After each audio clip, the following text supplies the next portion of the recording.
Hi, Jabir Najera with Rajan Mortgage, and today we have real estate talk. And we have a special guest today, Ellen Mitchell.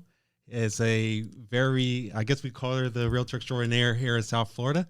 Ellen, tell us a little bit about yourself and about your history here in the real estate world. First of all, thank you so much for having me here today, Jabir. I really appreciate it. Thanks And for I had coming. said earlier, your social media is just jumping off the pages. It really provides so much valuable content. So thank you. Thank you. I appreciate it. So myself, I've been a full-time licensed realtor in South Florida since 1998. I work in Dade and Broward counties. I have a business partner of over 20 years, Agnes Gray, and we're a multilingual team, which means I speak English well. And in addition to English, Agnes speaks Spanish, Russian, German, and Polish. Oh, great. So pretty much, especially living in South Florida, it's as we know, an international city. So basically your team could pretty much handle pretty much anybody that's coming from across the world to invest in Miami or to purchase a new home in Miami, huh? Absolutely. It's like working with the United Nations. We have a strong international clientele. All right, that's great to know. So, I guess really getting into it, a lot of people would love to get into either purchase real estate. Maybe they've purchased real estate in the past and maybe not have had a great experience. So, our goal is to really educate people out there, clients, potential clients, or even just they're just coming to us for education. And right now, just has a very competitive time in the market. And when it comes to purchasing, I guess we could start off with a lot of times people are looking online at homes and then they'll contact an agent that they either see on a website. But would you suggest that a buyer contacts an agent first, or would you suggest that they contact a mortgage broker first, and why? It's a really good question. I definitely would recommend that they contact a mortgage broker such as yourself first, because if they start looking at homes and they haven't been pre-approved, they really don't know what price range they're going to be approved in. And if you start looking even online at homes that are in the 500,000s and then you find out that you're approved in the 300,000s, nothing's going to look as good all of a sudden. And it really does take that back behind the scenes research that you do to let them know their full property payment, which, principal, interest, taxes, and insurance. And a lot of times they may think that the payment that they're seeing online is the full payment, but it's not including their escrows. Yes, no, that's definitely very, very good point, because I cannot tell you how many times I've had a client call in and they have a certain price range in their head that they're looking to that they believe that is within their price range to purchase. And there actually are times that a client's actually gone out with an agent and they start looking at homes within a certain price range. And just like you said a little earlier, they find out that they don't qualify in that price range. So I personally always suggest that even if you start to interview realtors, before you start to go out and take a look at homes, to contact a mortgage broker such as myself, and we'll actually go through the process of not only pre-qualifying you, but making sure you're comfortable with that purchase price. Because there's been many times that a client may actually qualify for a certain purchase price, but they may not be very comfortable with the payment. So I'll let them know that, okay, if you may qualify for 400,000, but based on what you feel comfortable with as far as a payment, you want to stay within the $300,000 to $350,000 range. So yeah, I definitely would suggest that they come to me first, and even if they're interviewing realtors in the meantime. But speaking of interviewing realtors, what would you suggest is the best way for a client to determine the best realtor to go with if they're actually in the market and they're looking for a realtor? Sure. So a lot of times people can get a referral for an agent or agents from their mortgage broker, because as the mortgage broker, you're going to know the realtors that answer their calls, return their calls, are knowledgeable about the contracts, and the ones that are just waiting for the deal to close so that they can get paid. And when they meet with a realtor, I would say one of the biggest things that I hear from my clients is, wow, you answered your phone or you returned my call in a timely manner, which is surprisingly not that common of a thing in South Florida, I have found out. So Yeah, I definitely would say that it is crazy in the real estate world that people are coming to either realtors or sometimes mortgage brokers looking for a service and they just don't get calls back. It's just something. So that is definitely, I think, one of the biggest determining factors whenever you are looking for either a mortgage broker or a realtor. Do they answer their phone calls, and what is the reputation that they have within the community? I would say is some of the biggest things to look into.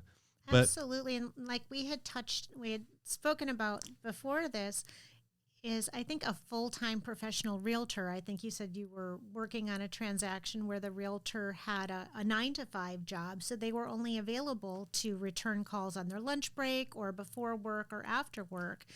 When you're working with a full-time professional realtor, they should be available, and the number of deals that a full-time realtor works with, I think I've seen every scenario out there, and it's because that's what I do day in and day out. So when something comes up, I'm able to help my client to navigate those challenges because it's not my first rodeo.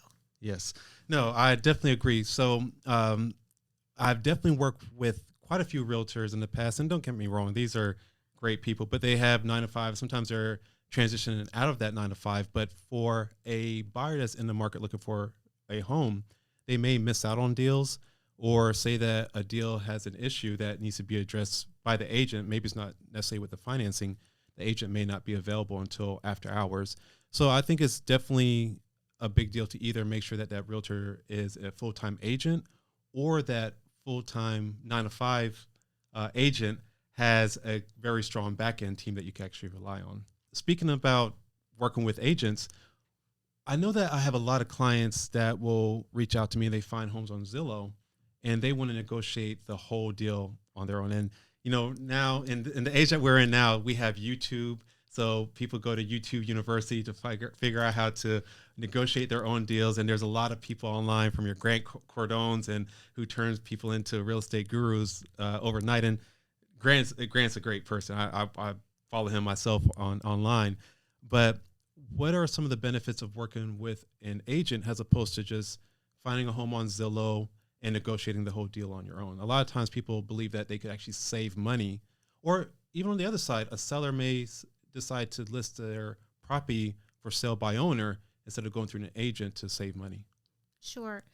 So in terms of a buyer looking for property on Zillow and working with the listing agent, I think it's really important that that buyer is working with somebody who is going to take them step by step through the process.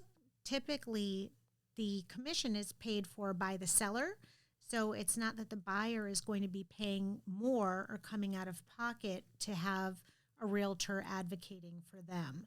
So I do think it's important that the buyer have a realtor that they're working with that's going to take them step by step, evaluating the purchase price, evaluating the terms of the contract, is it as is, financing contingency, inspection period.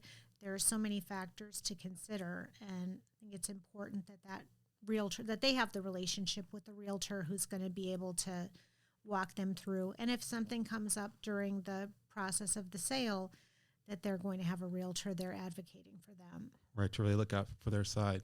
So you mentioned having a relationship with the realtor with the realtor, and hopefully the realtor definitely has your side. But how do you feel about a buyer that actually has multiple relationships with different realtors that are all supposedly looking for the same thing for that buyer? Is that a good idea for the buyer? So I would say definitely not. We all have access to pretty much the same information. So it's not like if you're working with Realtor A, Realtor B, Realtor C, that they're all going to be seeing different things on the multiple listing service.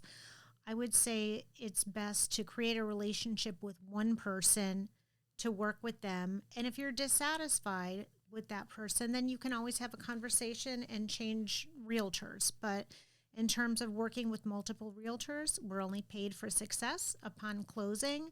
And so we do typically, I know I do give 100% to the buyers that I'm working with. And I feel like that loyalty should be both ways. I definitely agree. But I think that sometimes, especially in this market, we're in an extremely competitive market, especially since last year, where prices started to skyrocket.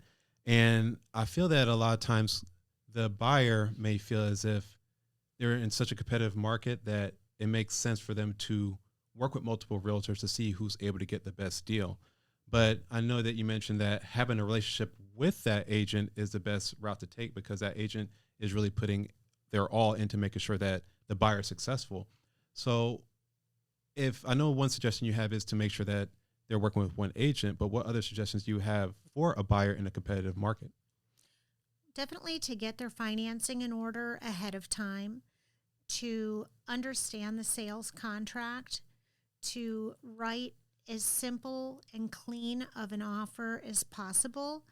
And the realtor should really take the time with the client up front before there's a home that they've fallen in love with, that they're ready to write an offer, to explain the whole process. Because when you go and you see a home that you love and your financing's in place, right now a buyer has to act very quickly.